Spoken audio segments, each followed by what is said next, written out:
таныг оюун эрдний үгээр хөдөлдөг, оюун эрдний үзэл бодлыг бусдад одоо ингээд сурчилдаг, хэлж өгдөг гэдэг мэдээлэл байдаг. Тэгээд яагаад тийм яриа гарсан гэж бодож байна? Таны хувьд юу н оюун эрдэнтэй яг ямар холбоо хамааралтай? Оюун эрдэнэ миний яг юу юм? Юу ч биш шүү дээ. Оюун эрдэнэт хоёр ядаж нэг нам биш шүү дээ. Гэхдээ тийм биз дээ.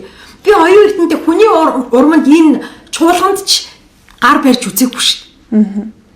Холоос бүр ингээд сургийг харагш ерөнхий сайд ахт нь бол харж исэн тий. Гэхдээ би яагаад оюун эрдэнэтэй хамааралтай? Аль 16 онд тухайн үед хоёулаа гишүүн болохгүй явж байхад нэг нэвтрүүлэгт орж исэн. Тэр нэвтрүүлэг чи тэр үеэр л дуусчих. Гэхдээ би энэ оюун эрдэнэ гэдэг хүний хувьд энэ хүний үзэл санааг нь зөв гэж бодож байна. Яагаад чи миний итгэл үнэмшил тэгж цохилдог байхгүй?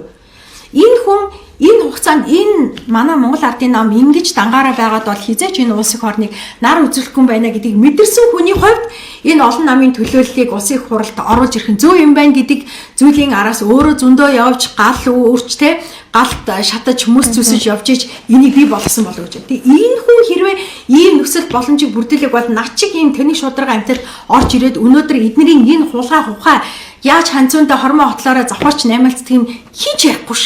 Тийм биз дээ. Тэгэхээр энэ хүн зөв юм хийсэн байгаа аахгүй. Би бол тэгж л бодож байна. Тэгэхээр би бол үзэл санааны хувьд те итгэл үнэмшлийн хувьд надад тийм зөв совин төрдөг.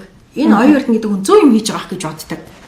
Тийм ч учраас би энэ үнийг дэмждэг. Тэгэхээс ш бит хоёрт боддоор уулзаал те хөөе намайг гиснэ намайг ингэв намайг яах вэ? Одоо би юугүй хизээч тийм юм байхгүй. Харин эсрэгээр би намайг чиглүүлэх гэвэл би бүх юмд эсрэг байр суурьтай болдог. Намайг хинч худалдаж авч чадахгүй, хинч чиглүүлэхгүй, тэрэгтгэл миний ямар хизээ яаж хэрхэн амьдрах, хизээ хинд хэрхэн яаж үгээ хэлхийг эцэг их маань чиглүүлдэг. Тийм учраас энэ бол энд яг л тэр хിവэрэ хэрэгжинэ. Тэгэхээр энэ оюун эрдэнэ гэдэг хүн надтай ямар ч холбоо хамааралгүй. Тэгээ оюун эрдэнэ дэмжиж байгаа зөндөл хүмүүс шүү дээ. Бүгдээрээ үгүй ядаж тэр намынхан хүмүүст нь хардаг та. Тийм.